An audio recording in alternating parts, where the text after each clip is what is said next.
Gusto mo na mami mo? Hindi pa. Pero mukha naman siyang okay. Baby, mami mo pa rin siya. Pero ayaw ko na sa kanya. Don't say that.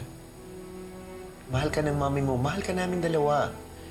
And when we got trapped, wala kaming ibang inisip kundi ikaw.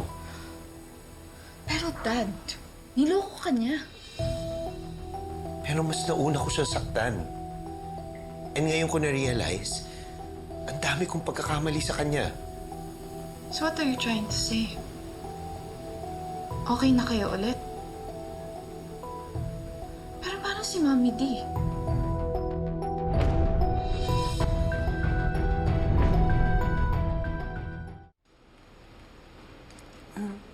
Ma, kamusta na po si Tito Raymond? Okay na siya. Tuloy-tuloy na ang paggaling niya. And anak, sa tingin ko, after nito, yayayain niya ako magpakasal.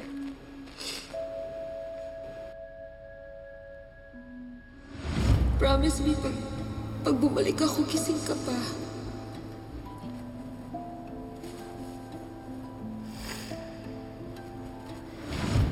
Maging masaya na lang po tayo kung ano meron tayo ngayon. Ano bang meron tayo ngayon? Ikaw. I love you, Charlene.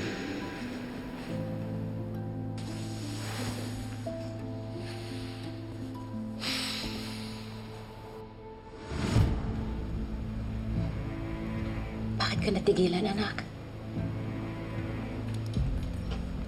Ma, mahal ko po kayo. At ayoko po kayong masaktan. Pero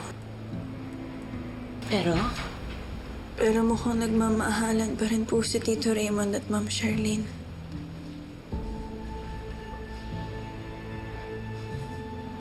Bakit? Ano nangyari sa loob ng guho at yun yung sinasabi mo? Ayoko po kayong masaktan, ha? Pero nagsasabi lang po ako ng totoo. Nakita ko po kung gaano kalalim ang pagmamahalan nilang dalawa. Hindi pa rin po sila nakaka-move on. Nag-aalala pa rin po sila para sa isa't isa. Mukhang marami po sila naging realizations dun sa guho. Mamahal po talaga nila yung isa't isa. Tama na. Enough. Sorry. Naku, anak. Wala ka dapat ika-sorry. Salamat sinabi mo sa akin. Tama ka. Tama ka. Kung sila talaga para sa isa't isa, dapat ko tanggapin yun. Talaga po, Ma? Oh. Bakit ko naman ipipilit ang sarili ko sa isang taong ayaw naman sa akin, di ba? Sorry, anak.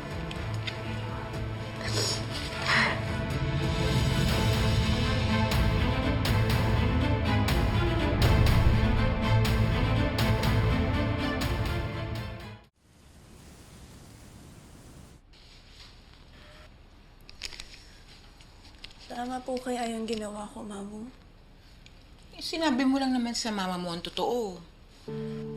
Yun ang naobserbahan mo eh. Okay na yun. Kesa naman umasya sa wala.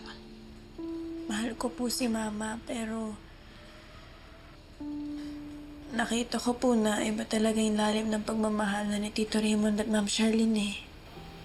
Kayo ni Xavier, hindi mo ba nakikita sa kanila yung mga sarili ninyo? Kala mo hindi ko naobserbahan yan. Panay pasakit nyo sa isa't isa. Tulak ng bibig, kabig ng dibdib. Yan ang mga ginagawa ninyo eh. Mamu, iba naman po si Tito Raymond at Ma'am Charlene. Sila lang po talaga ang para sa isa't isa. Kayo ni Xavier, hindi? Hindi ko po alam.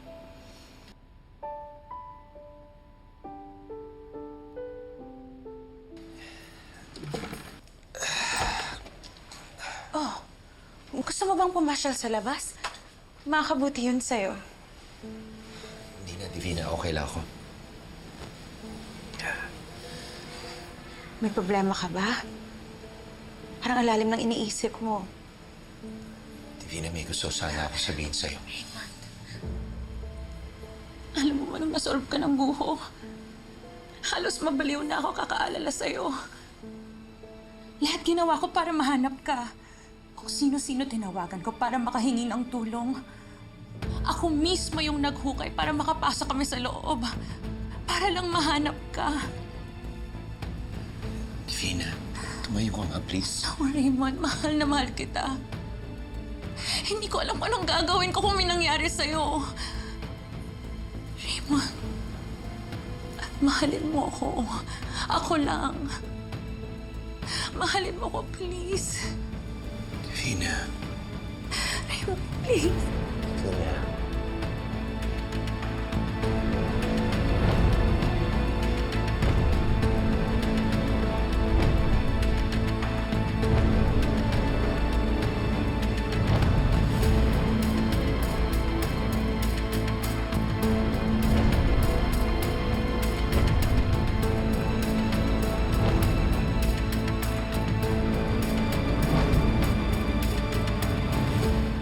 Sige, huwag mo na ipagpaliban pa. Huwag mo na ipilit yung mga bagay na hindi pwede mangyari. Nandito ako. Kaya ka tayong paglaban. Just say yes. Hindi ka magsisisi. Naisip ko, Princess, paano kung hindi ka nakaligtas doon sa lintol? Paano mo malalaman kung ano yung totoong nararamdaman ko? Maglalakas loob na ako. Princess, I'm in love with you. And I want you to be my girlfriend. Mahal ko pa niya si Princess eh. At hindi pa ako willing mag-let go. Di talaga madali yan. Pero kailangan mo matutunang tanggapin. Sana talaga na nandito si Mama. Kasi kung nandito si Mama, sigurado po matutulungan ako ng kay Princess.